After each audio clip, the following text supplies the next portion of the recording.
कृपा से आज हमें और आपको परस्पर में पुनः विचार विनिमय करने का अवसर मिला है। अभी हमने आपने सुना कि साधन युक्त जीवन मानव जीवन है। बात बड़ी सुंदर है और हम सबकी अपनी है। ये बात किसी और की बात नहीं है, मानव मात्र की अपनी बात है। इस दृष्टि से अब ये विचार करना होगा कि हमारे और आपके जीवन में असाधन का नाश और साधन की अभिव्यक्ति कैसे हो। इस मूल प्रश्न पर विचार करते हुए संघ की नीति ने ये बात बताई कि समस्त असाधनों की उत्पत्ति का कारण असत का संग है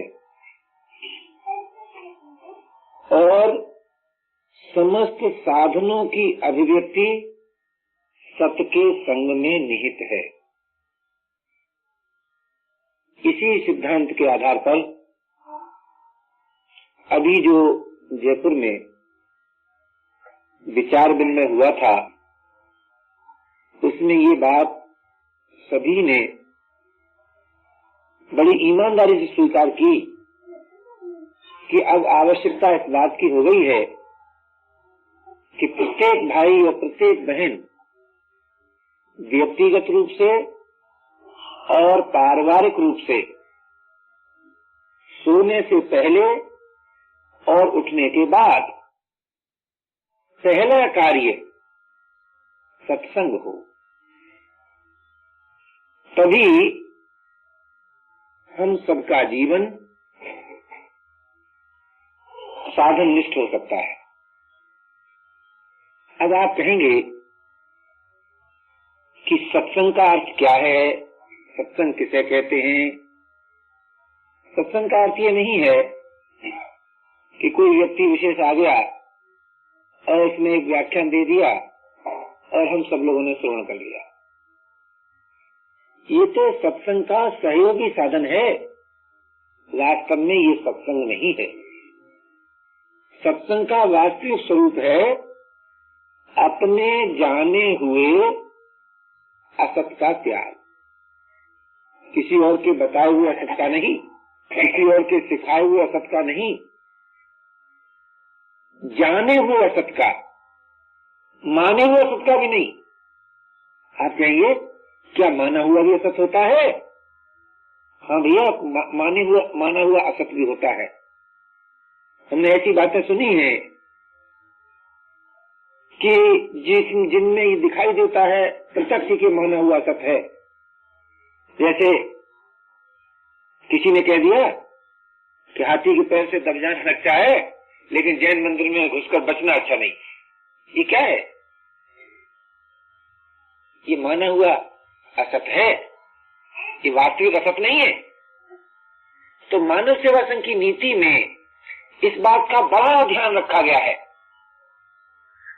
कि हमें इससे मतलब नहीं कि आपका मत क्या है, आपकी संप्रदाय क्या है, आपकी विचारधारा क्या है, इससे हमें कोई प्रयोजन नहीं।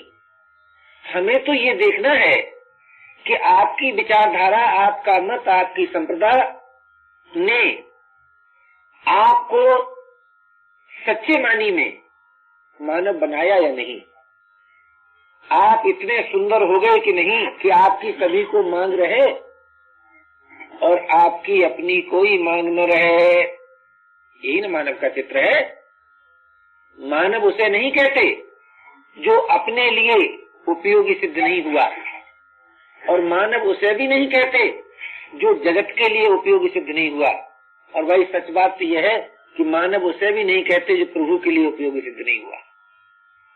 मानव वही मानव है, चाहे जिस मत का मानव हो, चाहे जिस वर्ग का मानव हो, चाहे जिस विचारधारा का मानव हो, कि जो अपने लिए, जगत के लिए और प्रभु के लिए उपयोगी सिद्ध हो जाए।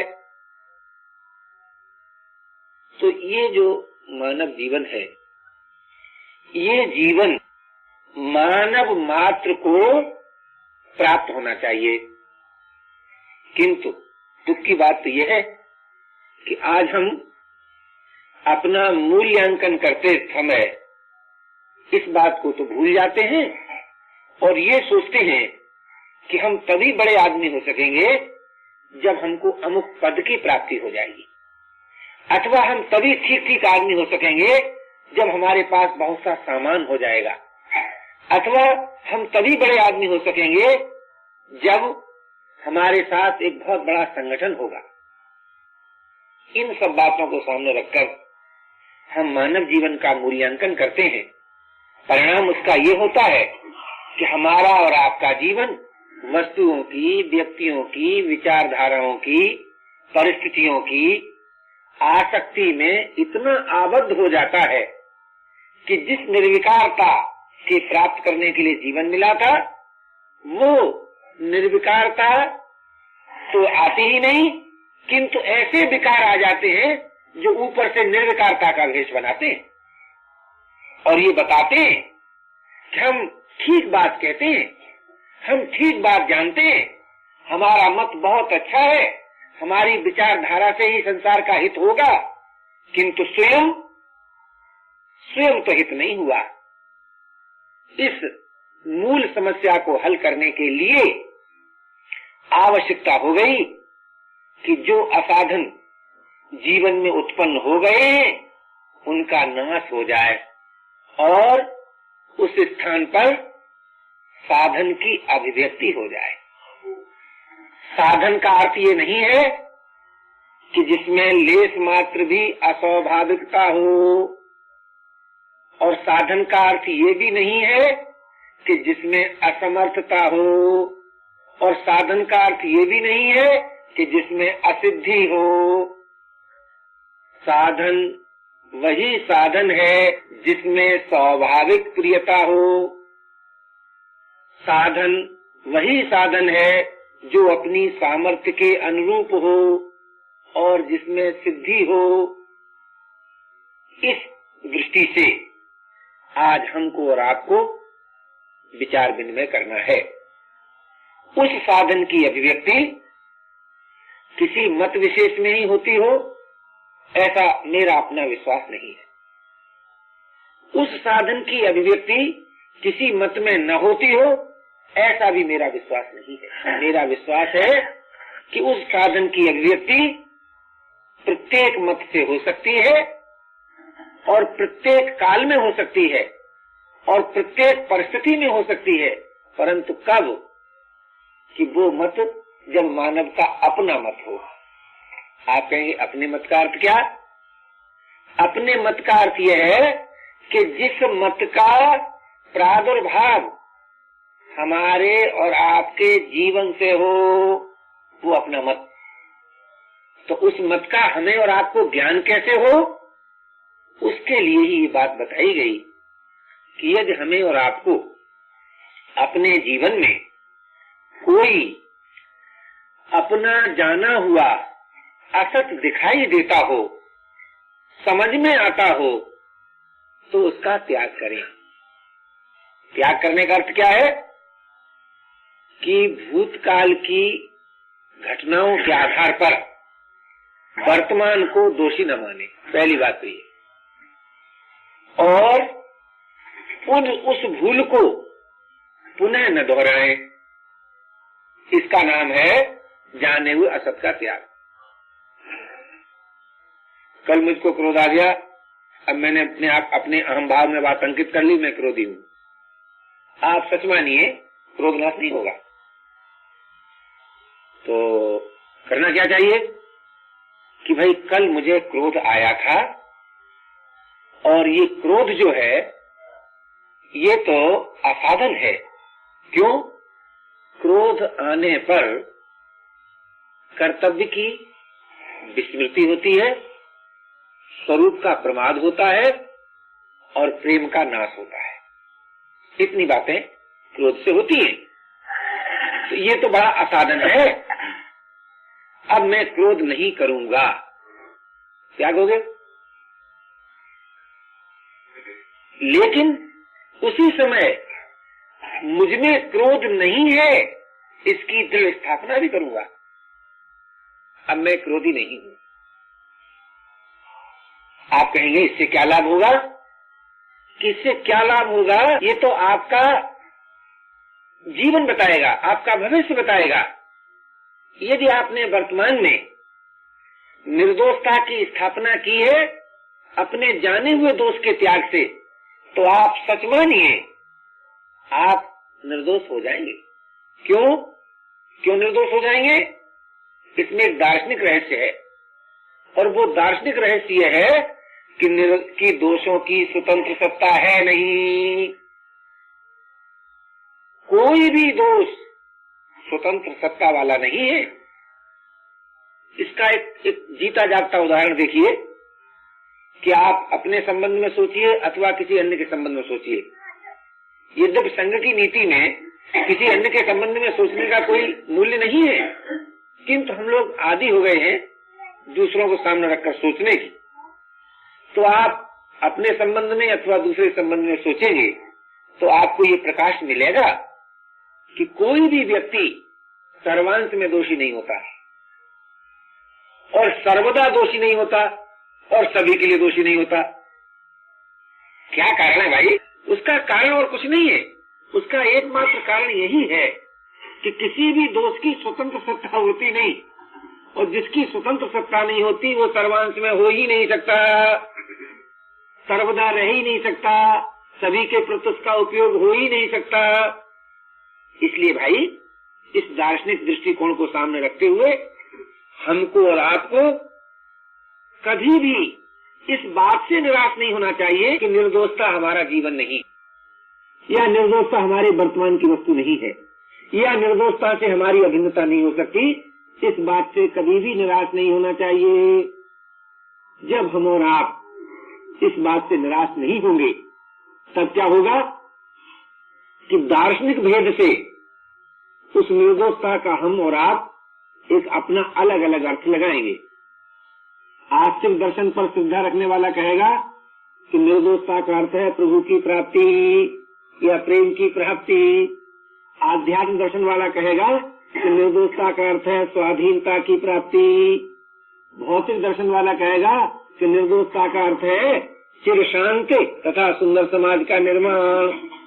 लेकिन जरा सोचो तो सही भाई, मानव जीवन में क्या इन सभी दर्शनों की मांग नहीं है?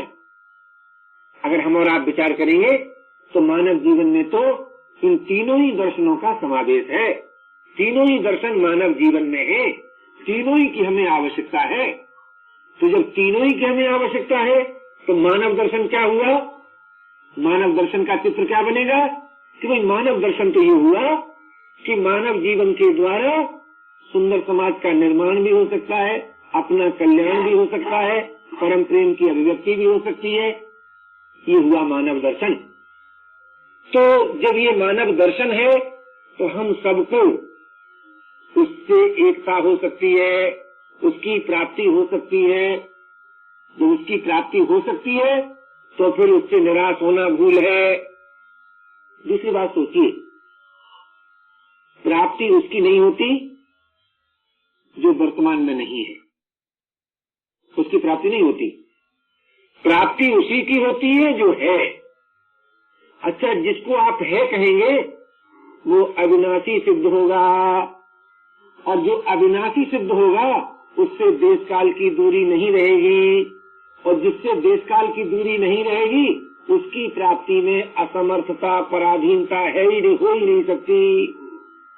पराधीनता और असमर्थता किसकी प्राप्ति में होती है? जिससे देश की काल की दूरी मान ले तो सत्य से न देश की दूरी हो सकती है न काल की दूरी हो सकती है, और जिससे देश काल की दूरी नहीं हो सकती उसकी प्राप्ति में सब स्वाधीन लेकिन एक ही पराधीन। कौन पराधीन? जो प्राप्त करने से इनकार कर दे, निराश हो जाए, अथवा वो पराधीन जो अपने जाने हुए असत का त्याग न कर सके। बाकी तो सत की प्राप्ति में सभी भाई सभी बहन सर्वदा स्वाधीन हैं। इस दृष्टि से आज ये मौलिक प्रश्न हमारा और आपका अपना प्रश्न हो जाता है। ये किसी और का प्रश्न नहीं है। मानव सेवा संघ की नीति में हमें किसी और का प्रश्न हल करना है, ये दम्भ नहीं है। उसमें तो स्पष्ट है कि हमें अपना प्रश्न हल करना है और हमारे प्रश्न के हल होने में हमारा जीवन अपने लिए, जगत के लिए, प्रभु के लिए उपयोगी सिद्ध होगा। और यदि हमने अपना प्रश्न हल नहीं किया तो न तो हमारा जीवन हमारे लिए उपयोगी होगा, न जगत के लिए उपयोगी होगा और न प्रभु के लिए उपयोगी होगा।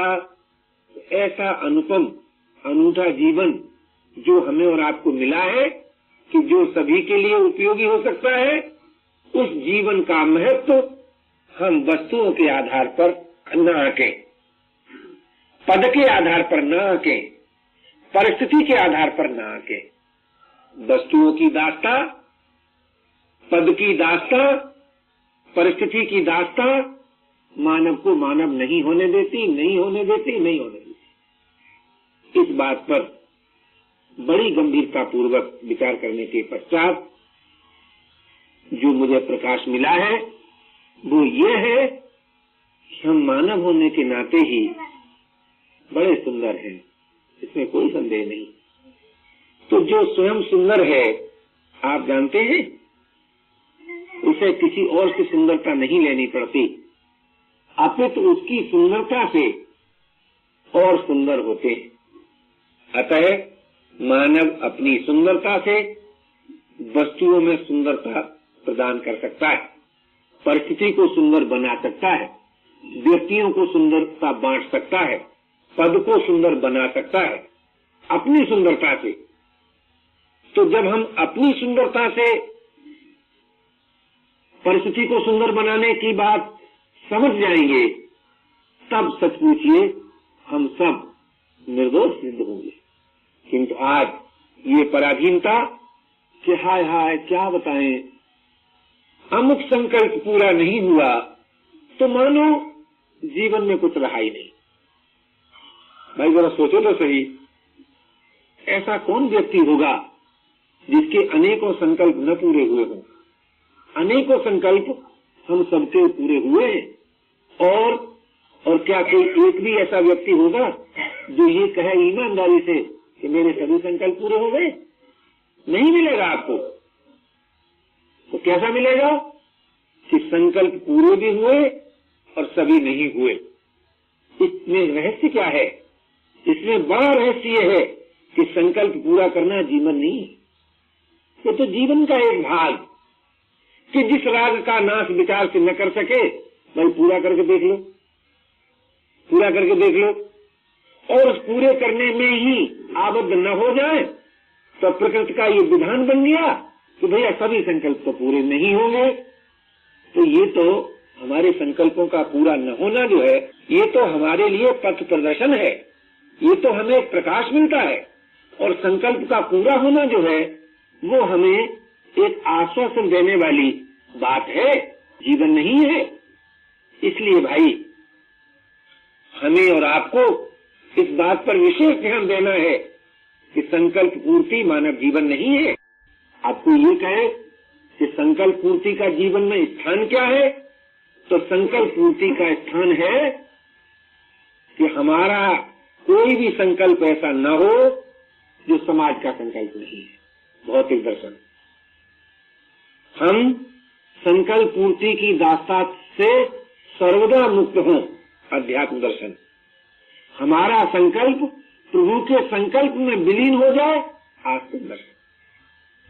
इस दृष्टि से आज हमें और आपको निर्विकल्प होना है। हम और आप संकल्प पूर्ति में पराधीन हो सकते हैं, लेकिन क्या निर्विकल्प होने में पराधीन हो सकते हैं? आप जरा विचार तो करें। अल्पकाल की निर्विकल्पता क्या चिर शांति में प्रवेश नहीं कराती? कराती है, किंतु अभी तक हमने ये सोचा ही नहीं कि जीवन में निर्विकल्पता का भी कोई महत्व है। जब सोचा तो यही सोचा कि हमारा अमुक संकल्प पूरा हो जाए, हमारा अमुक संकल्प पूरा हो जाए, और ये सोचते सोचते और संकल्प पूर्ति के सुख का भोग करते करते, संकल्प अपूर्ति के दुख का भोग करते करते न जाने कितने जीवन बीते होंगे। किंतु इस पर भी किसी भाई का विश्वास न हो तो इस पर तो सभी को विश्वास होगा कि इस जीवन का बहुत बड़ा भाग इसी द्वंद्वात्मक स्थिति में संकल्प पूर्ति अपूर्ति के में ही बीत गया। किंतु इससे अतीत भी कोई जीवन है, उस पर दृष्टि नहीं गई। तो मेरे कहने का तात्पर्य है भाई, हम सब मानव हैं और मानव होने के नाते उत्पन्न हुए असाधन का नाश कर सके, और उत्पन्न हुए असाधन का नाश होते ही स्वतः स्वाभाविक अपने आप साधन की अभिव्यक्ति हो सकती है। साधन की अभिव्यक्ति होने पर साधन अभिमान के रूप में नहीं रहता। बड़ी सुंदर बात है। और जब साधन अभिमान के रूप में नहीं रहता तब साधक और साधन इसमें दूरी और भेद नहीं रहता। और जब साधक और साधन में दूरी और भेद नहीं रहता तब उसका जीवन स्वतः स्वाभाविक विभू हो जाता है, आन हो जाता है। वो चाहे हिमालय की कंदरा में बैठा हो अथवा आजकल की पद्धति के अनुसार प्राइम मिनिस्टर बनकर संसार का बड़े से बड़ा काम कर रहा हो, दोनों ही का आंतरिक जीवन एक हो जाता है और दोनों ही से समाज का भी हित होता है और उनका अपना हित तो होता ही है। इसलिए भाई हम सबका जो आंतरिक जीवन है आज हमें उसकी ओर दृष्टि डालना है। वायु जीवन की ओर देखते देखते न जाने कितनी कठिनाइयों का हमने सामना किया और कितना बड़ा बड़ा पुरुषार्थ किया महाराज। हमारे बहुत से साथी फांसी के तख्तों पर झूल गए, हमारे बहुत से साथियों ने बरसों कारागार की वेदना सही, हमारे बहुत से साथियों के घर बर्बाद हो गए इस बाह्य जीवन के परिवर्तन के प्रयास में। किंतु वस्तु स्थिति में तो कोई अंतर नहीं देखा। इसलिए भाई विवश होकर आज ये बात माननी पड़ती है कि हम सबका जो आंतरिक जीवन है, जो वास्तविक जीवन है, जिस जीवन के बिना जीवन जीवन नहीं है, उस जीवन के प्राप्त करने के लिए हम सबको साधन निष्ठ होना है। और साधन निष्ठ होने में हम पराधीन नहीं है, हम असमर्थ नहीं है, परंतु भाई उसके लिए हमको और आपको अपने अपने जाने हुए असत का त्याग करना होगा। अगर आपको ये कहें कि भाई हम असत को असत जान भी लेते हैं, अभी 27 तारीख को राष्ट्रपति भवन में एक हमारे मित्र के प्रेरणा हो न जाने क्या हो, मैं तो नहीं जानता हूँ, वो पूरी बात मुझको नहीं मालूम है कैसे मैं वहां फंस गया था। तो हमारे पुराने परिचित भाई मैथिली शरण गुप्त जी बैठे थे, प्रश्नोत्तर का सत्संग था। मैंने उनसे कहा कि आप कोई प्रश्न कीजिए, तो शिष्टाचार के नाते जैसे प्राय लोग कह देते हैं, तो उन्होंने कहा कि पथ प्रदर्शन कीजिए। मैंने कहा भाई चलने की रुचि में पथ का दर्शन है, पथ दिखाई देता है। इस प्रश्न को आदरणीय राजेंद्र बाबू जी ने अपना प्रश्न बनाया और ये बात स्वीकार की, चलने की रुचि भी है, पथ भी दिखाई देता है, किंतु चल नहीं पाते। बड़ी सुंदर बात कही उन्होंने और बड़ी सच्ची बात कही। ये बात उन्हीं की अपनी बात हो ऐसी बात नहीं, किसी न किसी अंश में हम सबकी ये बात है। तो मैंने कहा न चलने की वेदना में चलने की सामर्थ्य निहित है। प्रसन्न हो गए, शांत हो गए, गंभीरता से विचार करने लगे। तो भाई ये बात है नहीं कि हम और आप अपने जाने हुए असत का त्याग नहीं कर सकते, लेकिन उस असत का त्याग न होने की बिथा कितनी है और असत के संग द्वारा सुख लोलुपता कितनी है। इन दो बातों को सामने रख के सोचिए। आज हमें अपने जाने हुए असत के त्याग में जो कठिनाई मालूम होती है वो उसका कारण और कुछ नहीं है, असत जनित सुख लोलुपता और उसके त्याग न होने की बिथा। इन दोनों में देखना होगा कि किसका पल्ला भारी है। अगर असत के त्याग न होने की बिथा का पल्ला भारी है तो सच मानिए असत का त्याग स्वतः हो जाएगा। और ये असत के संग से जनित जो सुख है उसका प्रलोभन है तो भाई जाने हुए का प्रभाव नहीं होगा भाई। और जब तक जाने हुए का प्रभाव नहीं होता तब तक मिले हुए का सदुपयोग नहीं होता। ये बड़ा भारी सत्य है। गंभीरता से वे लोग विचार करें जिन्हें विचार करने का रोग लगा है। वे इस बात पर विचार करें कि जाने हुए के प्रभाव के बिना मिले हुए का सदुपयोग संभव नहीं है और मिले हुए के सदुपयोग के बिना कर्तव्य परायणता आ ही नहीं सकती और कर्तव्य परायणता के बिना न अपना कल्याण हो सकता है न सुंदर समाज का निर्माण हो सकता है। इस दृष्टि से हम और आप सोचे और गंभीरता पूर्वक सोचे कि भाई जाने हुए का प्रभाव जीवन में क्यों नहीं है। तो उसका उत्तर मुझे तो यही देना पड़ता है कि केवल इसलिए नहीं है कि अधूरे ज्ञान से उत्पन्न होने वाला जो सुख है उस सुख का प्रलोभन हम नहीं छोड़ते। सुख को हम न छोड़ें तो सुख हमें छोड़ देता है, उसे तो हम पकड़ सकते नहीं। ये बात बड़ी विचार नहीं। हम सुख को नहीं पकड़ सकते, हम न छोड़ेंगे वो हमें छोड़ देगा, लेकिन उसका प्रलोभन पकड़े रहते हैं। तो एक ही बात में अगर इस बात को कहा जाए तो सुख का प्रलोभन। अब कहेंगे सुख क्या चीज है? संकल्प पूर्ति, और सुख कुछ नहीं है। आप विचार करके देखें, सुख के संबंध में मैंने जितना सोचा इस जीवन में, बहुत सोचा, और सच पूछिए तो मेरे जीवन का पहला प्रश्न ईश्वर प्राप्ति नहीं था, न मेरे सदगति प्राप्ति का था। मेरे जीवन का पहला प्रश्न ही ये था, क्या कोई ऐसा सुख हो सकता है जिसमें दुख न हो? ये जीवन का पहला प्रश्न था। तो इस सुख के संबंध में मैंने दिन रात सोचा है, महीनों सोचा है, बरसों सोचा है, किंतु भाई मुझे तो पराधीनता के अतिरिक्त, जड़ता के अतिरिक्त सुख का और कोई स्वरूप दिखाई नहीं दिया। यद्यपि आज हमारे बहुत से साथी जब अध्यात्म चर्चा करने शुरू करते हैं तो हम सब सुख चाहते हैं, हम सब सुख चाहते हैं, फिर उसके साथ विशेषण लगाते हैं अक्षय सुख, नित्य सुख और परम सुख इत्यादि इत्यादि। लेकिन सच पूछे जाए, हम और आप अपने अपने जीवन को सामने रख के सोचें तो सुख का भास कब हुआ? जब मन की बात पूरी हुई। जब तक मन की बात पूरी नहीं होती सुख का भास होता है क्या? तो और मन की बात पूरी हो और जीवन में पराधीनता न आए, और मन की बात पूरी हो और जीवन में जड़ता न आए, और मन की बात पूरी हो और नवीन मन में बात उत्पन्न न हो जाए, ये संभव है?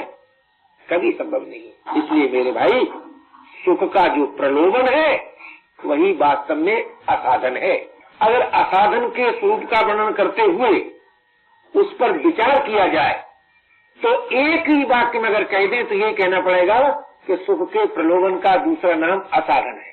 अब ये सुख के प्रलोभन का नाश कैसे हो, ये प्रश्न पैदा होता है।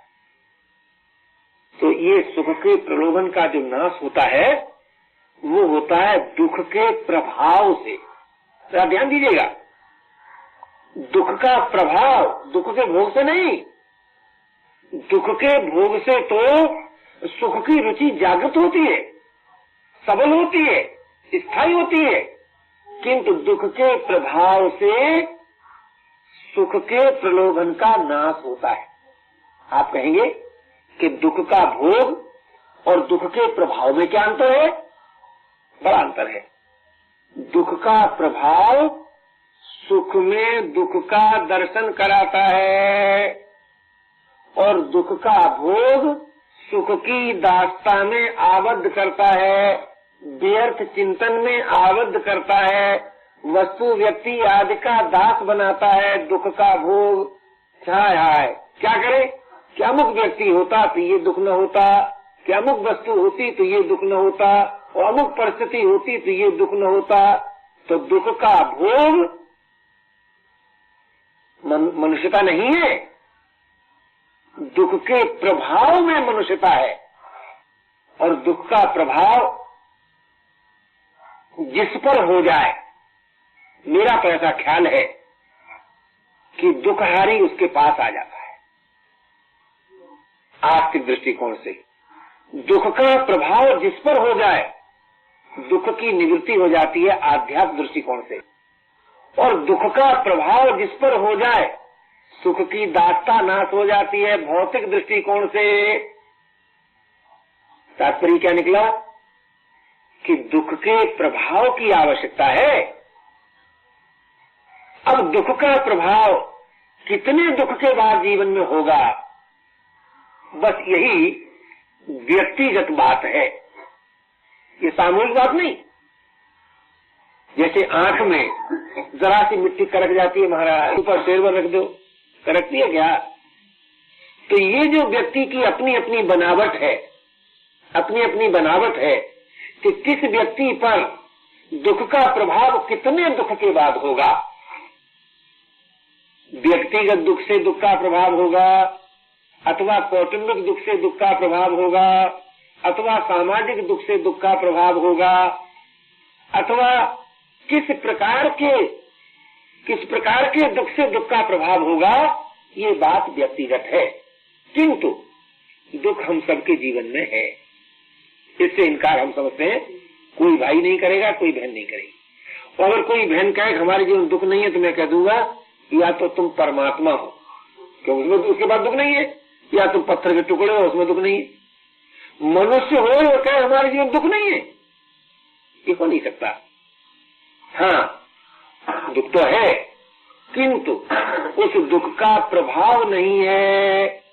और दुख का प्रभाव न होना ये महान दुख की बात है भाई, बड़ी सोचनीय बात है, बड़ी विकट बात है ये कि दुख है और दुख का प्रभाव नहीं है।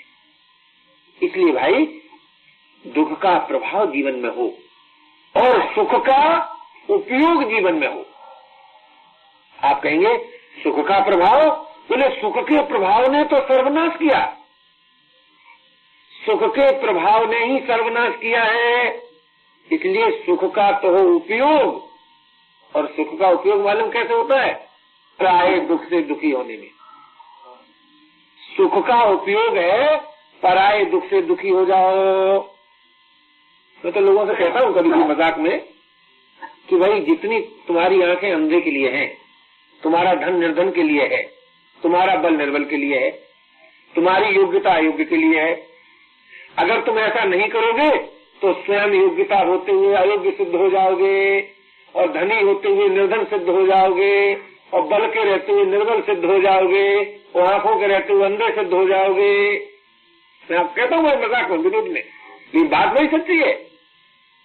नहीं, मैं आपसे पूछता हूँ, जरा विचार तो करो, जो बल आपको प्राप्त है, जो योग्यता आपको प्राप्त है, जो वस्तु आपको प्राप्त है, उसका उपयोग कब करोगे आप भैया? बल का उपयोग समान बल वाले के साथ कर लोगे, अधिक बल वाले के साथ तो कर ही नहीं सकते। योग्यता का उपयोग विशेष योग्यता वाले के साथ कर लोगे, नहीं कर सकते। वस्तु का उपयोग उसके साथ करोगे जिसमें तुमसे ज्यादा वस्तु है, नहीं कर सकते। और वस्तु का उपयोग किए बिना, योग्यता का उपयोग किए बिना, सामर्थ्य का उपयोग किए बिना आप अपने अस्तित्व को सुरक्षित रख सकेंगे? आप आदर और प्यार पा सकेंगे? आपका अस्तित्व रह सकेगा? नहीं रह सकता, कदापि नहीं रह सकता। इसलिए भाई वस्तु का उपयोग करो, वस्तु जनित सुख का उपयोग करो उसके द्वारा जिसके पास वस्तु नहीं है। योग्यता जनित सुख का उपयोग करो उसकी सेवा में जिसके पास योग्यता नहीं है। सामर्थ्य जनित सुख का उपयोग करो उसकी सेवा में जिसके पास सामर्थ्य नहीं है। ये क्या है? ये सुख का सदुपयोग है, ये सुख का सदुपयोग है। अब आप कहेंगे दुख का प्रभाव क्या है? कि जिस समय जीवन में दुख का प्रभाव होता है, कल एक बहन से मैं बात कर रहा था, वो शायद यहाँ है भी, मैं बात कर रहा था, उनका चित्त बड़ा दुखी। और किस बात से दुखी? कि जैसा कि हिंदू जाति में कलंक है कि मातृशक्ति का आदर नहीं है ईमानदारी के साथ, तो वो बेचारी इस दुख से दुखी थी कि उसके घर के लोग उसको खर्च नहीं देते। बड़ा दुख था और उसने आवेश में आकर मुकदमा लड़ा, डिग्री भी करा ली। लेकिन जैसा कि मैं आपसे कहता हूं ना कि जब मातृशक्ति का आदर ही नहीं है, नहीं तो उसको क्यों डिग्री करानी पड़ती? तो डिग्री कराने से रुपया तो मिला नहीं। और बेचारी दुखी थी, मुझसे कह रही मैं क्या करूं? तो भाई जैसा कि मेरा उग्र स्वभाव है, मैंने कहा कि अगर तुम्हारे मन में रुपया का महत्व है तो दुर्गा बनकर उसकी छाती पे चढ़ जाओ कि तेरे बाप को खा लिया, तुझे भी खा ली, ये रुपया दे, 24 घंटे से ले काटो। और अगर तुमने मातृशक्ति है तो माता कहते किसको है भाई? जो करुणा की प्रतीक हो, जो स्नेह की प्रतीक हो, है? अगर तुम में सचमुच स्नेह की प्रतीक तुम हो सकती हो, करुणा की प्रतीक हो सकती हो, तो कह दो कि बेटा तेरी 100 बार गरज हो तब देना, खाते खाते भी आखिर मर जाऊंगी तो भूखी मरने में मुझको क्या बिगड़ता है। महाराज एकदम उनका चित्त शांत हुआ और उन्होंने कहा कि महाराज मुझे बहुत प्रकाश मिला और मुझे संतोष हुआ, अब इन दो में से जो मेरा मन कहेगा सुकर डालूंगी। तो कहने का मेरा तात्पर्य था कि दुख के प्रभाव का अर्थ क्या है? अगर जीवन में दुख का प्रभाव हो जाए तो जिसे हम सुख कहते हैं ना, उसमें साक्षात दुख का दर्शन हो। क्यों? दुख का प्रभाव संयोग में वियोग का, जीवन में मृत्यु का, घर में वन का दर्शन करा देता है। और जिस वक्त संयोग में वियोग का दर्शन होता है महाराज, नित्य योग की प्राप्ति के हम अधिकारी हो जाते हैं। जिस समय सुख में दुख का दर्शन होता है उस समय दुख निवृत्ति के हम अधिकारी हो जाते हैं। जिस समय जीवन में मृत्यु का दर्शन होता है उस समय हम अमरत्व के अधिकारी बन जाते हैं। इस दृष्टि से दुख के प्रभाव में समस्त विकास, सुख के सदुपयोग में समस्त विकास। अब भैया सोचो तो सही, हमारी आपकी परिस्थिति है क्या? हमारी आपकी परिस्थिति है क्या? आपको मानना ही पड़ेगा, किसी अंश में सुखमय है, किसी अंश में दुखमय है। तीसरी चीज, कोई भाई कोई बहन किसी विचारधारा के हो, किसी मत और संप्रदाय को मानते हो, परिस्थिति में तीसरी चीज नहीं बता सकते। और कोई ऐसी परिस्थिति भी नहीं बता सकते कि जिसमें सुख दुख न हो। सभी परिस्थितियां सुख और दुख से युक्त हैं। जब सभी परिस्थितियां सुख और दुख से युक्त हैं तो मानव जीवन परिस्थितियों के उपभोग के लिए नहीं है, परिस्थितियों की दासता के लिए नहीं है।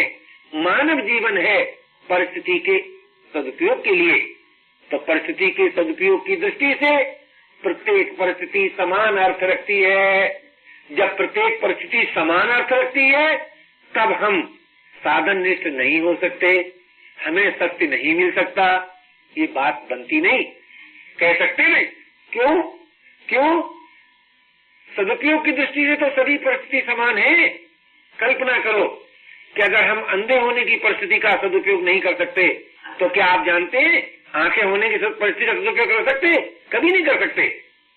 इसलिए भाई ये तो प्रभु का मंगलमय विधान है आस्तिक दृष्टिकोण से, प्राकृतिक विधान है भौतिक दृष्टिकोण से, कि जो परिस्थिति आपको प्राप्त है उसके सदुपयोग के द्वारा परिस्थितियों से अतीत के जीवन में प्रवेश हो सकता है, जो हम सबका आंतरिक जीवन है।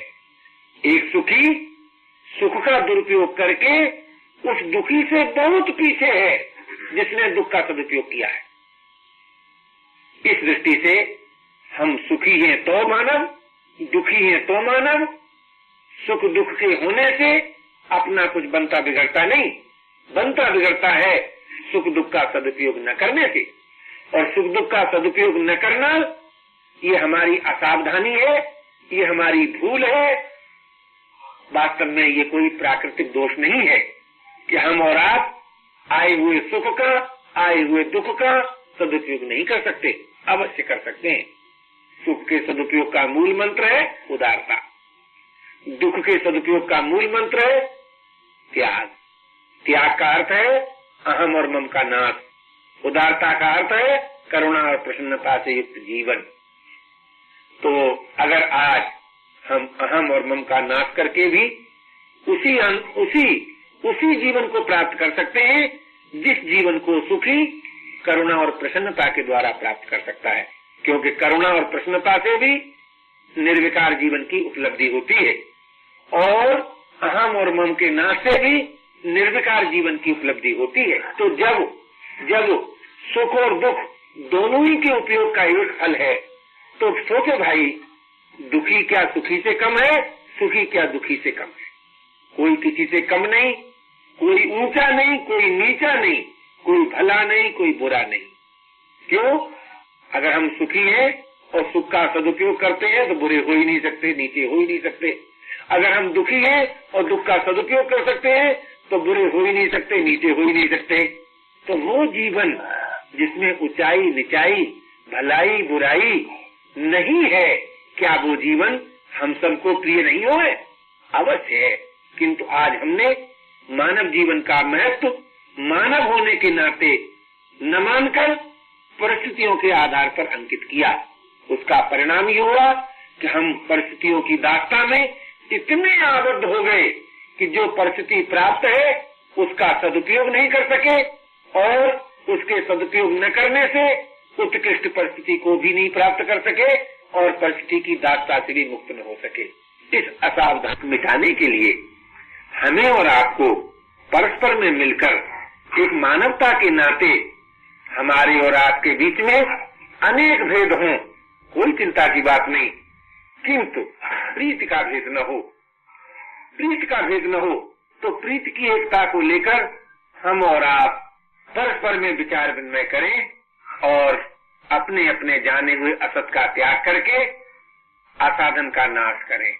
असाधन का नाश वर्तमान की वस्तु है, असाधन के नाश में ही साधन की अभिव्यक्ति निहित है।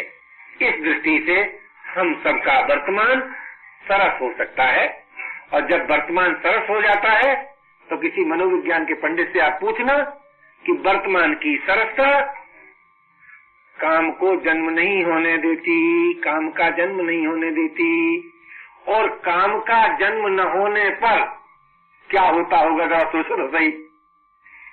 तो इसका पता कैसे चले कि भाई काम का जन्म होने से क्या होता है? कि काम का जन्म होने से पराधीनता आती है, जड़ता आती है, अभाव आता है। तो काम के न होने से क्या होगा? क्या स्वाधीनता आएगी, चिन्मयता आएगी और अभाव का अभाव होगा। अभाव का अभाव होगा तो क्या आज हमें और आपको स्वाधीनता युक्त दिव्य चिन्मय जीवन प्रिय नहीं है? क्या ये हमारी आपकी अपनी मांग नहीं है? यदि हमारी आपकी अपनी मांग है तो इसकी पूर्ति अनिवार्य है। आवश्यकता कहते ही उसको है जिसकी पूर्ति होती है, और कामना कहते ही उसको है जिसकी निवृत्ति होती है, और प्रेम कहते ही उसको है जिसकी प्राप्ति होती है। इसलिए भाई, कामना की निवृत्ति में, आवश्यकता की पूर्ति में, प्रेम की प्राप्ति में प्रत्येक भाई, प्रत्येक बहन सर्वदा स्वाधीन है और समर्थ है, और इसी पवित्र समुद्देश्य पूर्ति के लिए मानव जीवन मिला है।